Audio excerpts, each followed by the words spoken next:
ضمیر کے لیے واضح کی گئی ہے ضمیر کی کتنی قسمیں ہیں، ضمیر محل کے اعتبار سے کیا کیا واقع ہوتی ہے، ایک مرفوع منصوب مجرور متصل اور منفصل میں سے جو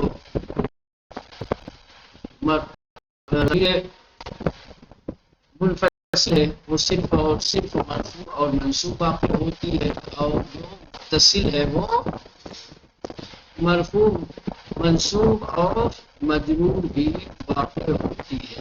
ہر ایک کے بارے میں تفصیل کے ساتھ بتا دیا۔ بحث کے آخری حصے میں پہنچے ہیں اور بحث کے آخر میں مرجع ضمیر کے سلسلے میں بیان کرنا چاہتے ہیں۔ ہر ضمیر کا ایک مرجع ہوتا ہے، اس کی طرف وہ ضمیر پلٹتی ہے۔ مرجع کا ضمیر نہیں آتی ہے۔ اب جو مرجع ہوتا ہے ضمیر کا، ضمیر جس کی طرف پلٹتی ہے، جو ضمیر سے پہلے ہوتی ہے، وہ مرجع یا تو لفظی ہوتا ہے، یعنی لفظ باقاعدہ عبارت میں آپ کو دکھے گا، آپ ضمیر کو اس لفظ کی طرف پلٹائیں گے، یا تقدیراً کبھی کبھی مرجع ضمیر کیا ہوتا ہے، مقدر ہوتا ہے، پوشیدہ ہوتا ہے، چیز محذوف ہے، چیز مقدر ہے، ضمیر اسی مقدر اور محذوف مرجع کی طرف پلٹ رہی ہے۔ اور معنن کبھی کبھی ضمیر کا مرجع معنوی ہوتا ہے، لفظ نہیں ہوتا، لفظ کا جو معنی ہے اس معنی کی طرف ضمیر پلٹتی ہے۔ اور کبھی کبھی مرجع ضمیر حکمی ہوتا ہے، اس حکم کی طرف جو پہلے ذکر ہوا ہے اس حکم کی طرف ضمیر پلٹتی ہے۔ تو مرجع ضمیر لازم اور ضروری ہے خصوصاً غائب کے لیے، ایک مرجع ہونا چاہیے سابق میں کہ جس کی طرف وہ ضمیر پلٹے۔ اب ہر ایک کو یہ بیان کریں گے۔ تتمۃ فی بیان مرجع الضمیر، تتمہ اور اس کا آخری حصہ ضمیر کے مرجع کے بیان میں۔ مرجع مولانا جس کی طرف رجوع کیا جائے، جس کی طرف پلٹا جائے، ضمیر کا مرجع یعنی ضمیر جس کی طرف پلٹتی ہو۔ لا بد فی الضمیر الغائب، یہاں غائب کی لفظ رکھی ہے، غائب کے لیے لازم اور ضروری ہوتا ہے۔ ضمیر غائب کے لیے لازم اور ضروری ہے کہ ان یرجع، کہ وہ ضمیر غائب پلٹے الی ما تقدم، اس کی طرف کی جو اس ضمیر پر مقدم ہے، یعنی ضمیر بعد میں ہوتی ہے، ضمیر کا مرجع پہلے ہوتا ہے۔ ضمیر اگر ضمیر غائب ہے تو اس کے لیے ضروری ہے کہ اس سے پہلے اس کا ایک مرجع ہو جس کی طرف یہ ضمیر پلٹے۔ اب وہ مرجع جس کی طرف ضمیر غائب پلٹے گی لفظاً، وہ مرجع یا لفظی ہوگا اور تقدیری ہوگا اور معنن یا معنن ہوگا اور حکمن یا بس مرجع ضمیر چار چیزیں ہو سکتی ہیں۔ ضمیر غائب کے لیے لازم اور ضروری ہے کہ ضمیر سے پہلے اس کا ایک مرجع ہو جس کی طرف یہ ضمیر پلٹے۔ اب جو ضمیر کا مرجع ہے جس کی طرف ضمیر غائب پلٹے گی وہ لفظی ہوگا یا تقدیری ہوگا یا معنوی ہوگا یا ٹھیک مولانا. مرجع ضمیر ہمیشہ لفظ میں نہیں ہوتا ہے. مرجع ضمیر کبھی تقدیری ہوتا ہے، کبھی معنوی ہوتا ہے، کبھی حکمی ہوتا ہے. الاول پہلی چیز یعنی پہلا مرجع جو لفظی ہو اس کو بیان کرتے ہیں. الاول ضمیر غائب کا پہلا مرجع جو لفظی ہوتا ہے، جیسے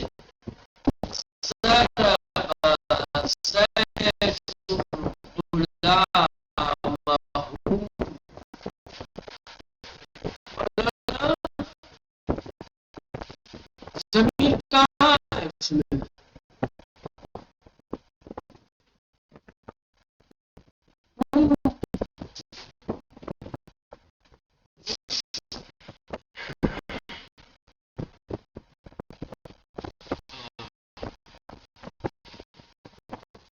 اس کا مرجع کیا ہے؟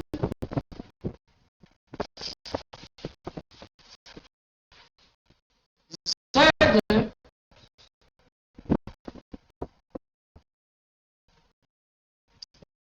غلام کا مرجع کون ہے؟ اس کا جو نام ہے غائب، اس کا مرجع کون ہے؟ زید. زید لفظ ہے کہ نہیں؟ لفظ نہیں ہے.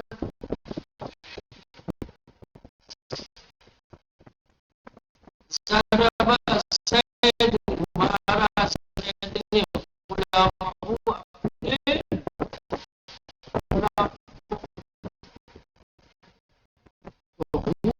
کا جو مرجع ہے وہ زید ہے. ومن ذلك اور اسی میں سے اعدلوا هو اقرب للتقوى. اعدلوا عدل انصاف کرو. هو اقرب للتقوى وہ تقوی سے زیادہ نزدیک ہے. وہ ضمیر غائب ہے. پہلی والی مثال تھی ضمیر غائب متصل. دوسری والی مثال میں مولانا ضمیر غائب منفصل. فرق نہیں پڑتا. ضمیر غائب جب متصل ہو جائے منفصل اس کا مرجع کا مرجع کیا ہے؟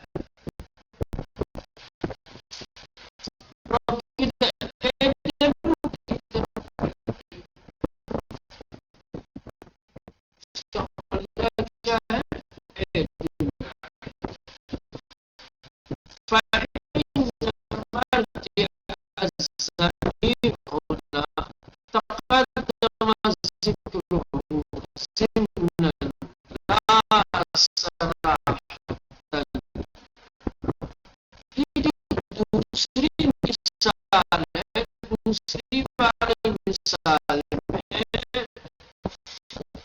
ضمیر کا مرجع وہی ہے کہ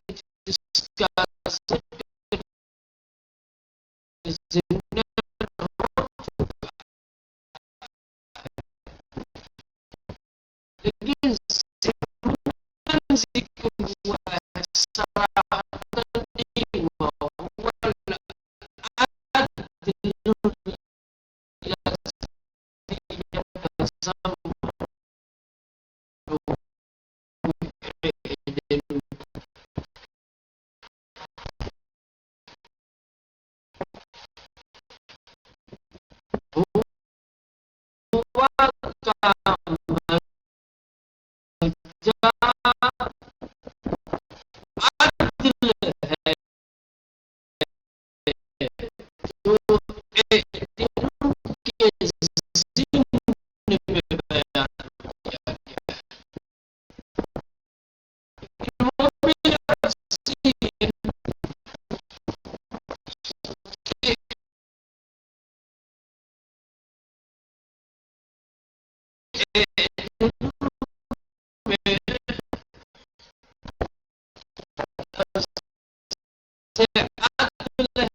اصل میں هو العدل ہے کہ الذي يتسمه اعلو. عدل کا تذکرہ اعلو کے ضمن میں ہوا ہے، اعلو کی صورت میں ہوا ہے، تو فرق نہیں پڑتا. یہ جو ضمیر لفظی ہوتا ہے، ضمیر لفظی کبھی صراحتاً ہوتا ہے کبھی ضمنی ہوتا ہے. یہ ہے لیکن ایک لفظ نہیں ایک مرتبہ بے عینی وہی لفظ سرجہ ہوتا ہے، اس کا فیس روز کا ہوتا ہے. جیسے ایک مرتبہ مردی لفظی ہوتا ہے لیکن عین لفظ نہیں ہوتا ہے. سمجھے بلکہ ضمیر وہ لفظ ہوتا ہے اسی دوسرے لفظ کے ضمن میں بیان ہوتا ہے. جیسے اعلو ہے، مرجع ضمیر یہی ہے، العدل ہے، جو اعلو کی ذریعے سے یا اعلو کے ضمن میں بیان ہوتا ہے. اشارے کی بات کرنا مرجع ضمیر لفظ ہوتا ہے، کبھی صراحتاً ہوتا ہے واضح ہوتا ہے اور کبھی ابھی صراحتاً نہیں ہوتا ہے، ضمنی ہوتا ہے. اسی دوسرے لفظ کی صورت میں مرجع ضمیر وہ بیان کیا جاتا ہے، یعنی لفظ سے ٹکڑا ہوتا ہے، اصل میں وہ مرجع نہیں ہوتا ہے بلکہ اس لفظ سے یہ بنا ہوا ہوتا ہے. له وليس علم. هذا ضمير العدل ہے. العدل کا سایہ ہے، علم کا سایہ ہے. تو بھیا عدل کا سایہ علم کے ضمن میں کچھ رہا ہے. سمجھ آئی مانا؟ تو یہ پہلی صورت ہو گئی کہ یہاں مرجع ضمیر لفظی ہوتا ہے. لفظی بیان ہوتا ہے لکھا ہوتا ہے ساکن اور ضمن. ٹھیک. دوسری قسم مرجع کی وہ لفظ نہیں ہے بلکہ کیا مانا تقدیر کیا ہے. مرجع ضمیر جہاں تقدیری ہو.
والثاني نحو ضرب غلامه زيد، فإن زميل غلامه يرجع إلى زيد وسيد كونه فاعلا في تقدير تدخل المتقدم عليه. دوسری قسم تھی زمین کی وہ کبھی تقدیر کہ زمین کا مرتبہ کبھی فتح ہوتا ہے. زمین کی بجا ایسی ہوتی ہے کہ وہ تقدیر ہوتی ہے. جیسے ضرب غلامه زيد، ضرب غلامه زيد، شہر مثال غلامه ہے. اس کا مطلب کیا؟ اس کا درجہ ایک زید ہے جو غلاموں سے پہلے تھا. آپ اس زید مقدر پہ یہ زید مذکور کر رہا ہے. کیا سمجھ زید غلاموں اصل اپنے ہوتے کے اعتبار سے فاعل مذکور مقدم ہوتا ہے. تو جہاں فاعل مؤخر ہے اس کا مطلب یہ کہ فاعل حقیقت میں چاہے فعل کے بعد مشیرہ اور مقدر ہے. یہی فاعل مقدر ضمیر ہو کا وجہ ہے. آپ اس کا مرجع زید ہے اس کے بعد ہے. ہمیشہ اپنے مسلط کی طرف رکھتی ہے. بات کا ہمیشہ زمین سے پہلے ہوتا ہے، پہلے ندا ہوتا ہے پھر زمین ہوتی ہے. تو آپ کو کلام سے پہلے ایک زید مقدر بنانا پڑے گا اور زمین کا مرجع وہی زید بتائیے. دوسرا مرجع جو تقدیر ہوتا ہے وہ جیسے ضرب غلامه زید، فإن زميل غلامه غلامه کی زمین ہے بغیر زید سے بھی پڑھ گئی. کون سا سمجھنا فزائد لونه فاعل في تقدير ترجع المفعول تقدير ہے اور زید کی فاعل ہے. فزائد لونه فاعل في تقدير المفعول زید ہے. لہذا تقدیم میں زید کو مقدر بنانا پڑے گا. پہلے آپ کو زید مقدر بنانا پڑے گا کہ زید مقدر ہے المفعول مفعول جو ہے یہ ہونا چاہیے زید. تقدیم میں نہیں ہے کیونکہ کرتے ہم نے اس وجہ سے فاعل مقدر ہوتا ہے.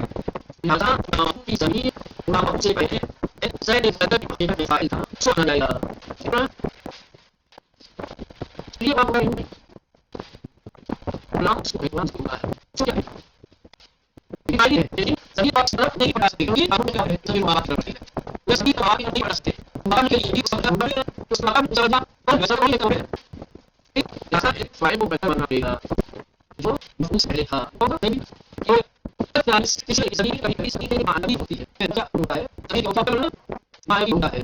آدمی کا ہوتا ہے جس زمین سے معنوی لیکن زمین سے پہلے معنوی چیز ہو ایسی چیز ہو جو بیان کرنے کے لیے آئے معنی ڈال کے جب لوگ اللہ مگر توڑے تھے اور وہ شاید معنوی ظاہر ہے اس بات پر کہ زمین اسی طرح کے ثالث اس لیے مرجع ضمیر معنوی چیز ہو اور یہ ضمیر کا مرجع معنوی کب ہوتا ہے؟ ان یسبق الضمیر شیء ضمیر سے پہلے ایک شیء معنوی ہو، کوئی معنوی چیز ہو معنی بیان کرنے کے لیے، یدل علی ما یرجع الیہ، اور وہ شیء معنوی دلالت کرے اس بات پر کہ ضمیر اسی کی جانب پلٹے گی. ھذا الضمیر کأن تتجہ الی الشرق صباحا، اور وہ ضمیر متوجہ ہوگی اس کی طرف جیسے مولانا صبح کی ضیاء ہے، سمجھ رہے ہیں؟ یہ ایک معنوی چیز ہے. آپ کہیں اشرقت، کیا مولانا؟ اشرقت. اب جب اشرقت آپ کہیں گے تو اشرقت میں مولانا ضمیر ہے. کون سی ضمیر ہے مولانا؟ مستتر ہے. اب یہ بھی ایک چیز آپ کو سمجھا دیا کہ ضروری نہیں ہے کہ ضمیر بارز ہو غائب کی تبھی اس کا مرجع ہوگا. ضمیر اگر ضمیر غائب مستتر ہے تو اس کا مرجع نہیں ہوگا نا. ضمیر غائب اگر ہے تو مولانا چاہے بارز ہو چاہے مستتر ہو، متصل ہو یا منفصل ہو، ہے نا، اس کا ایک مرجع ہوگا. تو جب صبح کے وقت مثلا آپ کہیں گے اشرقت تو ایک ضمیر ہے نا، اس میں غائب کی نہیں ہے مولانا، مستتر ہے. کون سی ہے مولانا؟ وجوبی ہے یا جوازی؟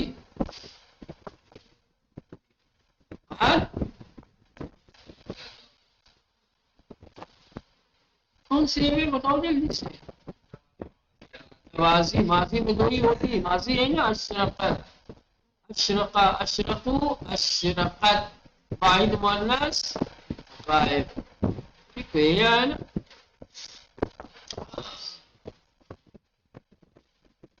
جو ضمیر ہے اس کا مرجع مولانا کیا ہے؟ ایک شیء معنوی ہے جس پر یہ اشرقہ دلالت کر رہا ہے. سمجھ رہے ہیں؟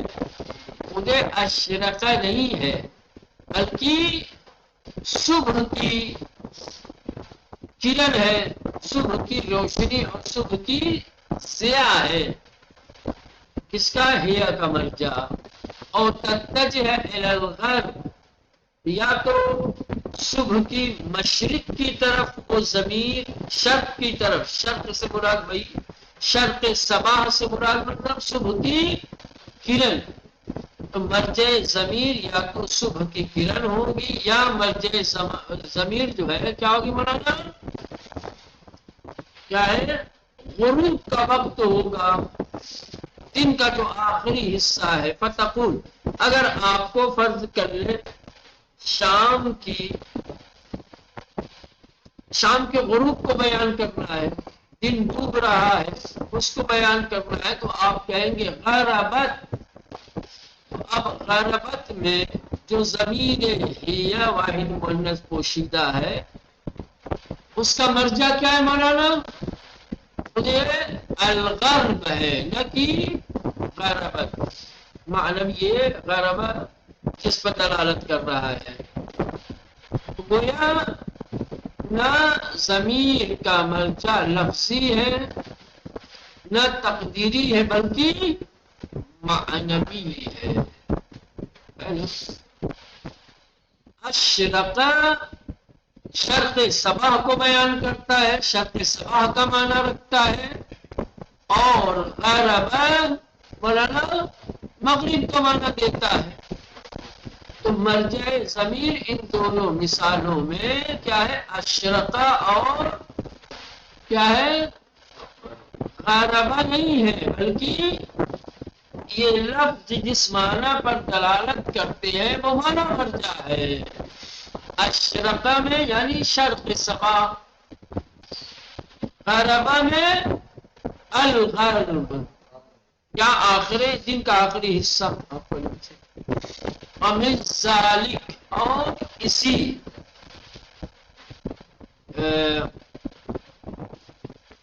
مثالوں میں سے ہے، یا یوں کہا جائے کہ انہی امور میں سے ہے اللہ تعالیٰ کا یہ قول اِنَّا أَنزَلْنَاهُ فِي لَيْلَةِ الْقَدْرِ، اِنَّا أَنزَلْنَاهُ فِي لَيْلَةِ الْقَدْرِ۔ اب انزلناہ میں جو ہا ہے اس کا مرجع کیا ہے مولانا؟ نزول ہے، کیا ہے؟ جس کو انزلنا جس پر دلالت کرتا ہے، سمجھ رہے ہیں؟ یا اللہ تعالیٰ کا قول حتی توارت بالحجاب، توارت میں جو ضمیر ہیا ہے اس کا مرجع وہ معنی ہے کہ جس کو توارت بیان کرنے کے لیے آیا ہے، سمجھ رہے ہیں؟ آسان لفظ میں یوں کہا جائے کہ جو لفظ ذکر ہوتا ہے ضمیر سے پہلے، اس لفظ کا جو معنی ہے وہ معنی ضمیر کا مرجع ہوتا ہے، نہ کہ خود جو لفظ ذکر ہوا ہو۔ بات سمجھ میں آئی؟ چلے بس